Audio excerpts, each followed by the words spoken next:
तो स्वागत है फ्रेंड्स आप लोगों के एक और नई वीडियो में। उम्मीद करते हैं आप सारे लोग काफ़ी अच्छे होंगे। तो फ्रेंड्स आज की वीडियो काफ़ी इंटरेस्टिंग होने वाली है, जिस पर हम लोग रिएक्शन देने वाले हैं, क्योंकि आज की वीडियो का जो टाइटल है वो ये है कि खान सर ने किस तरीके से जो पाकिस्तानी रिपोर्टर है फिजा खान, उसको किस तरीके से रिप्लाई देते हैं, मुंह तोड़ जवाब देते हैं। ये आज की वीडियो का टॉपिक होने वाला है। तो फ्रेंड्स वीडियो में आप लोग लास्ट तक जरूर से बने रहिएगा। तो हेलो फ्रेंड्स, मेरा नाम है राजीव। मेरा नाम है शिल्पा। तो फ्रेंड्स आपको करना है क्या है, आपको मेरे चैनल को सब्सक्राइब करना है, वीडियो को लाइक करना है और उसको शेयर कर देना है। तो चलिए फ्रेंड्स फटाफट से वीडियो को शुरू कर लेते हैं। 17 थंडर तैयार है, जिसको प्राइड ऑफ पाकिस्तान भी कहा जाता है, वो भी टेक ऑफ के लिए तैयार है। आप देख सकते हैं जी, कैमरामैन दिखाइएगा।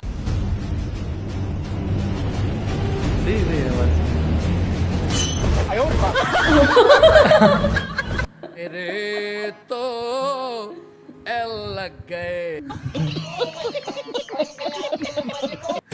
जब से हमारे पड़ोसी मुल्क पाकिस्तान का जन्म हुआ है तब से ये कम से कम 4 बार भारत के ऊपर मेजर अटैक कर चुका है, 4 बार भारत पे युद्ध थोप चुका है और चारों बार इस पाकिस्तान नाम के मुल्क ने मुंह की खाई है। वाह मोदी जी वाह। हमेशा जीत का सपना लेके भारत पे अटैक किया, लेकिन हर बार टाइम फिश। फिक्र ना करें, मगर क्यों? लोग भूल जाएंगे इसको।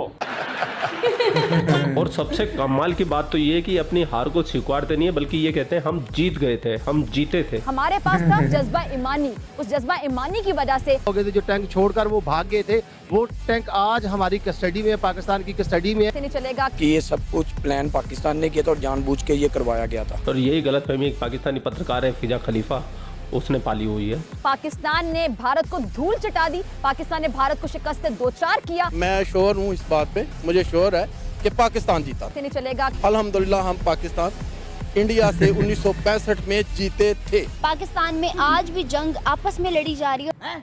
ये क्या हो गया? ये क्या सुन रहा हूँ मैं? और इंडिया दुनिया से लड़ रहा है। तेरा बाप आया।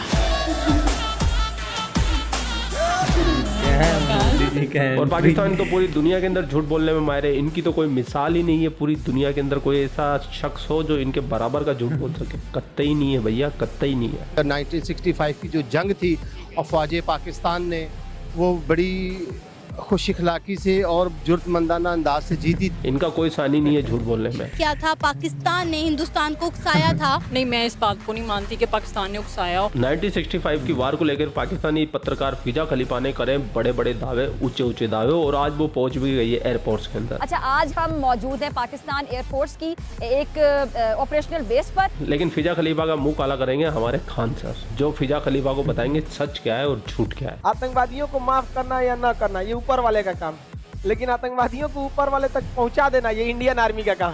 तो आज फिजा खलीफा की खान सर लेने वाले अच्छे से।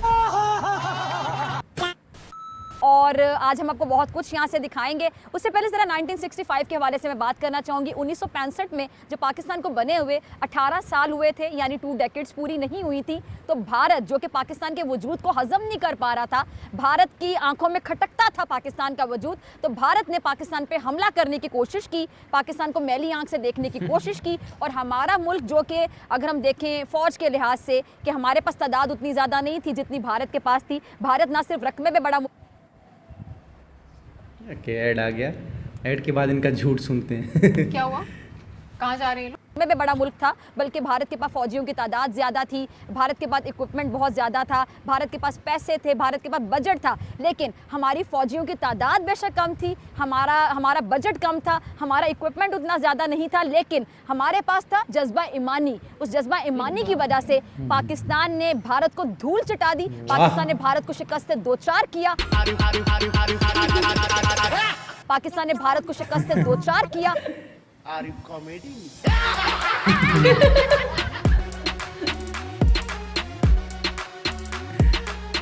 पाकिस्तान ने 1965 में जिस तरह महारत का मुजाहरा किया, स्किल्स दिखाए हमारे पायलट्स ने, उस पे आज तक लोग हैरान हैं कि किसी मुल्क को बने हुए अगर 2 दहाइयाँ भी हैरान है अभी भी आज तक। नहीं था, उनके पास पैसा भी इतना ज़्यादा नहीं था, बजट भी इतना ज़्यादा नहीं था, फौजियों की तादाद भी इतना ज़्यादा नहीं थी, लेकिन ये स्किल्स कहाँ से आई, ये महारत कहाँ से, जज्बा कहाँ से आया? तो मुझे लगता है जज्बा कहाँ से आया, क्योंकि पाकिस्तान का वजूद अमल में आया था इस्लाम के नाम पर, और जो इस्लाम के नाम पे मुल्क बना है वहाँ पे हमारे जो जितने भी एयरफोर्स के जितने भी हमारे पायलट्स हैं जिन्होंने 1965 की जंग में भारत को धूल चटाई, शिकस्त से दो चार किया, ये जज्बा ईमानी है, ये ईमान का जज्बा है और बतौर मुसलमान हमारा यकीन है। लेकिन वो कहते हैं हम लाहौर तक आ गए थे, 2 दफ़ा लाहौर तक आए। ये तो हमारी भी तारीख या हमारे जो उनसे बड़े हैं जो हमारे मीडिया है वो भी हमें यही बताता है कि वो 2 दफ़ा लाहौर में आके नाश्ता कर रहे थे।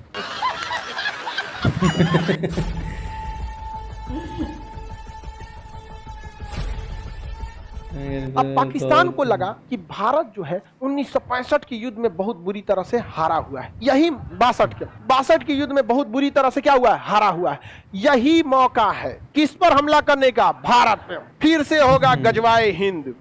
गजवाए हिंद तोरा करते हैं, अजब हाल है। भारत पर क्या किया जाए, आक्रमण किया जाए। और 65 में भारत में पड़ गया सूखा, यहाँ पे भारत में पड़ गया सूखा। और 62 की लड़ाई में हम लोग बहुत बुरी तरह हारे थे, सेना का मनोबल एकदम टूटा था। पाकिस्तान ने कह दिया गुजरात का कच्छ मेरा है, यहाँ पे घुस गया सब पाकिस्तान वाला, यहाँ पर घुस गया। अरे बलवंत राय मेहता का जहाज मार के गिरा दिया सब। बलवंत राय गुजरात के मुख्यमंत्री थे उस समय, मार के गिरा दिया सब वहाँ। ये बहुत बवाल हुआ यहाँ पर। लेकिन कच्छ का रण खाली एरिया है, इसमें वो घुसे सब, भारतीय सेना बिछा दिया, उन लोग मर गए पूरा साफ, दूर दूर तक दिखाई दे रहा था। धर मार के भारतीय सेना बिछा दिया सब यहाँ कच्छ के रण में 1965 की लड़ाई में। अब पाकिस्तानी जो होते हैं सब, याद रखिए बाबू, पाकिस्तानी किसी भी लड़ाई में मजहब को जरूर घुसाएगा। कश्मीर में घुस गए सब पाकिस्तानी, और कश्मीर में घुसकर भारतीय सेना को मारते थे, आगजनी करते थे, बवाल मचाते थे। ये दिखाना चाहते थे कि कश्मीर की जनता भारत में नहीं रहना चाहती है, और इस वजह से पाकिस्तान भारत पर क्या करना चाह रहा है, युद्ध करना चाह रहा है। उसने ऑपरेशन जिब्राल्टर चालू किया। क्या चालू किया? Operation Gibraltar. ऑपरेशन जिब्राल्टर के तहत उसने क्या किया कि कश्मीर को सोचा कि काट दे बाकी के हिस्से में, और बहुत ही बड़ी संख्या में सैनिक भारत में घुस गए। और हमारे सामने समस्या ये थी कि अभी 62 का युद्ध खत्म भी नहीं, मतलब अच्छे से खत्म नहीं हुआ। जवाहरलाल नेहरू का टेंशन से मौत हो गई। जवाहरलाल नेहरू की मृत्यु का कारण भारत पाक युद्ध था, भारत चीन युद्ध, सब जिम्मेदार यही थे। तो दूसरे कौन बोली सुनेगा? ढेर होशियार बनेंगे, गुट निरपेक्ष रहेंगे, एयरफोर्स का यूज ना करेंगे, 20 साल जरूरत है तो 20 साल बोलेंगे। समझ में आया कि नहीं आ गया भाई? जब उसने कश्मीर पर आपके रेडी नहीं हुआ, कश्मीर जब रेडी नहीं हुआ तो तिब्बत में क्या रेडी हो गए? नहीं समझे? आपको भी कहना चाहिए कि हम उस पर अध्ययन करने के बाद हम देखेंगे। यहाँ पर पाक, यहाँ पर कश्मीर, लाल बहादुर शास्त्री उस समय भारत के क्या थे? प्रधानमंत्री। उन्होंने देखा कि तो बहुत दिक्कत की बात, पाकिस्तान के पास कई फायदे थे। उसके पास सेवर जेट थे, उस समय का सबसे खतरनाक विमान था, और उसमें हीट सीकिंग मिसाइल लगी थी, यहाँ विंडर मिसाइलें थी साइड में, मारता था कौन? भारत के पास कोई मिसाइल नहीं थी। भारतीय जहाज में बंदूक लगा था, और उसके पास हीट सीकिंग विंडर मिसाइलें थी, मार देती थी जहाज की इंजन सूंघ के। अब हवा में तो कहीं गर्मी का सवाल पैदा नहीं होता है। अगर गर्मी है मतलब जहाज का इंजन है, और उसी को हीट सीकिंग मिसाइल थी, विंडर मिसाइलें मार देती थी। पाकिस्तान भारतीय जहाजों को मार के गिराने में सक्षम था। पाकिस्तान को अमेरिका ने पैटर्न टैंक दिया था, उस समय का सबसे खतरनाक टैंक। पूरी एशिया में कोई ऐसा हथियार ही नहीं था जो पैटर्न टैंक को मार के गिरा सकता। पाकिस्तान का मनोबल 7वें आसमान पर, और भारत के सामने सब समस्या। 62 में बहुत बुरी तरह हारे थे। भारत में नेतृत्व की कमी थी। लाल बहादुर शास्त्री आए थे चुनाव से, तो अचानक है ना, मृत्यु हो गई जवाहरलाल नेहरू की, ये आए, एक सूखा पड़ा हुआ था। पाकिस्तान में ऐसी कोई समस्या नहीं थी। पाकिस्तान ने देखा यही मौका है, पाकिस्तान ने यहाँ गुजरात पर हमला किया, कोई फायदा नहीं हुआ। कश्मीर में घुस के पूरा बवाल करा दिया कश्मीर में, और यहाँ ऑपरेशन जिब्राल्टर के तहत घुसा दिया। भारतीय सेना जब आई तो पाकिस्तान को वहां से मुंहतोड़ जवाब देना चालू किया, और यहाँ पर एक के दिन में जो ऑपरेशन जिब्राल्टर का जो हेड ऑफिस था, एक के दिन में उड़ा दिया। एक के दिन में उड़ा दिया यहाँ पे।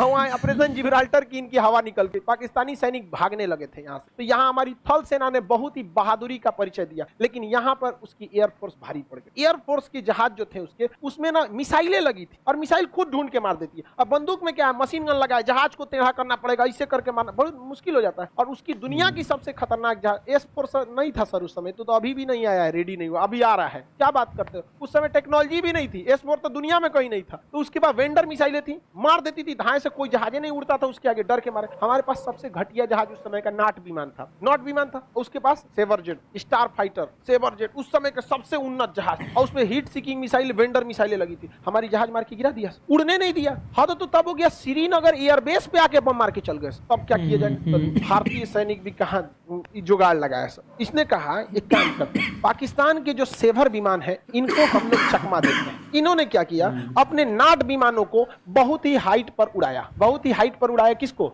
नाट विमानों को, ताकि ये रडार के पकड़ में आ जाए। इन लोगों को समझ में नहीं आया नाट विमान किसके पकड़ में आ गया, रडार में। और इन लोगों ने उड़ा दिया किसके खिलाफ? नाट विमान के खिलाफ। अब नाट विमान कमजोर थे, और ये स्टार विमान थे, इनका पीछा करने के लिए ये ऊपर गए। अब मशीन गन की लड़ाई में, देखिए हमारे पास मिसाइलें नहीं, हमारे पास क्या था, मशीन गन। मशीन गन अगर लड़ाई में रहेगी तो उसी को फायदा होगा जो पीछे है या फिर ऊपर है, धाए धाए मार देगा। अब पता चला आप आगे है, अब पिछवा से वो है, तो घूमे के मारेंगे, ऐसे मार देगा पीछे से, और उसके बाद तो मिसाइल है। तो भारत ने फंसाया एयरफोर्स, नाट विमानों को क्या किया, ऊपर भेजा, इनको था कि तुम भागा ना, रडार में ये पकड़ा गए, चल गए, और नीचे से भारत ने बाकी के 10 नाट विमान को नीचे से उड़ा दिया। ये रडार में आईबे नहीं किया, इन घोंचुओं को पते नहीं है, ये मारने गया सब उसको, ये मारने गया इसको, चल गया सब हाइट से इधर से, ले आइए इधर से क्या हो गया, सब भाग गया सब। इनको लगा कि भाग रहा है भारतीय, मारो गजवाए हिंद, अरे ससुरा गजवा हिंद तुम्हारा बाप आ रहा है।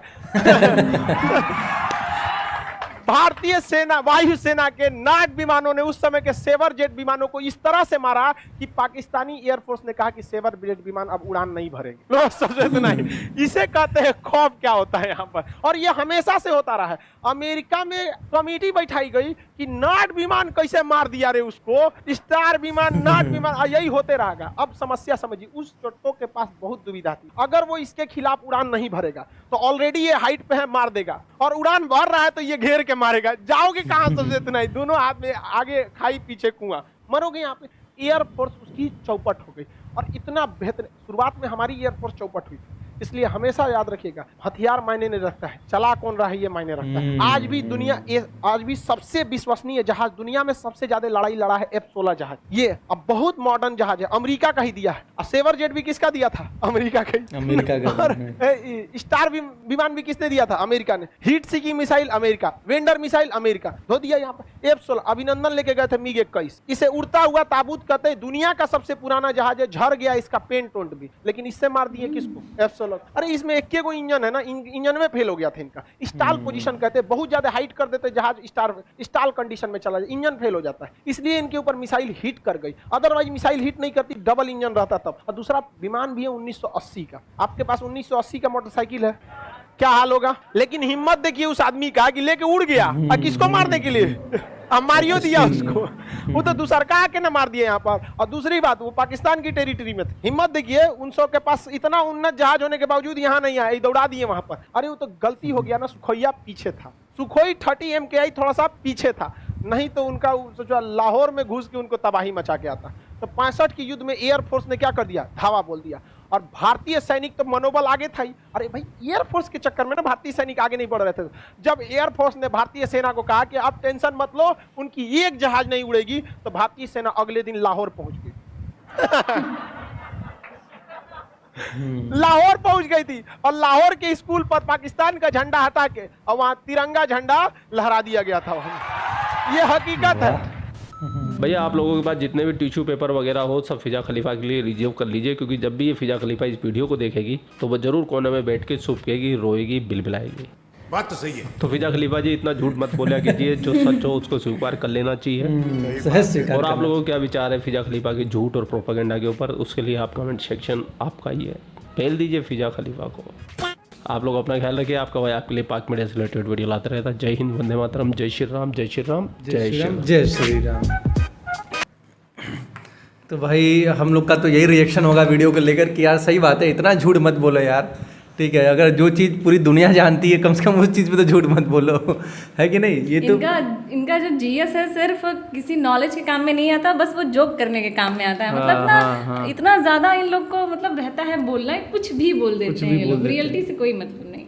तो भाई जो चीज़ पूरी दुनिया जानती है, चाइना को भी पता होगा कि 1965 में कौन हारा कौन जीता, सारी दुनिया जानती है, अमेरिका को भी पता है, फिर भी तुम अपने आप ही यार नया चीज़ बना रहे हो। वो भी आज के टाइम में, अभी तक ये लोग झूठ में कितने दिन तक आपका झूठ चलेगा भाई। अब तो खान सर ने इतनी बुरी तरीके से जवाब दे दिया कि सही बात है, उनका तो फिजा खलीफा जी का तो हल्दी खराब हो गया होगा, देखी होंगी तो सच्चाई से सामना हुआ होगा, क्योंकि भाई हो सकता है वो भी बचपन से वही पढ़ी होगी। इनके पास कुछ नहीं था लड़ने के लिए, बस ईमान था लड़ने के लिए, बस सच्चा ईमान था और कुछ नहीं था। अरे सही में कुछ नहीं, हर कुछ तो अमेरिका ही दिया है इन लोगों को, कुछ खुद का तो कभी कुछ बना नहीं सकते, एक सुई तक तो बना नहीं सकते, सारा चीज़ तो अमेरिका के दिया हुआ, हर एक हथियार, हर एक चीज़।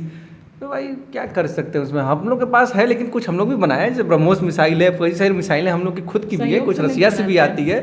तो भाई अपना इंडिया अलग है, लेकिन ये लोग जितना झूठ बोलते हैं ना यार, ये चीज़ बहुत बुरा लगता है, पता नहीं क्यों।